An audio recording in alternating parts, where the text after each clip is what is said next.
இங்கே பாருங்க கனமரங்க கேளுங்க எல்லாம் எடுக்க முடியுங்க பாருங்க. தலைக்கு தான் வைக்கலங்க, ரெட்டை கையில் தாங்க எடுக்க முடியும். வாங்க இங்கே பாருங்க, பூ பாருங்க இவ்வளோ மலர்ந்துருக்குன்னு, இவ்வளோ வளர்ந்துருச்சுங்க. வாங்க எடுக்கலாம், எடுத்து பார்க்கலாம்.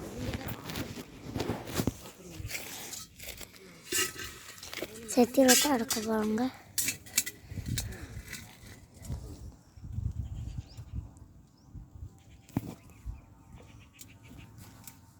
தென்னை பிடிச்சிக்கோங்க.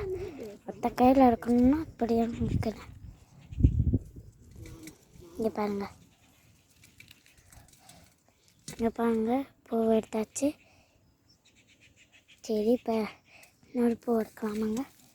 பாருங்கள் இந்த கோம்பு இருக்குல்ல, அதை பிடிச்சி இடத்துல வந்தாங்க பாருங்கள். ஒத்த கையிலே நான் எடுக்கலாம். எப்பயாச்சும் ஒட்ட கை தேவைப்பட்டுச்சுன்னா அப்படி இருக்கலாம். 1 2 தான் அப்படி வருங்க. லாஸ்ட்டில் இப்படி முனி இருக்கிறாங்க, முனியில் இப்படி பிடிச்சி இப்படி இறக்கணுங்க. இன்னும் முனி பிடிச்சனால இருந்துச்சு. கிணறு இருக்கிறாங்க பாருங்கள், அதை பிடிச்சி இப்படி இருக்குன்னா அப்படி தான் வரும். அதனால் இங்கே பாருங்கள் நெருக்கல கோம்பு, அதை பிடிச்சி இப்படி இருக்கணும். ஆனால் வரல.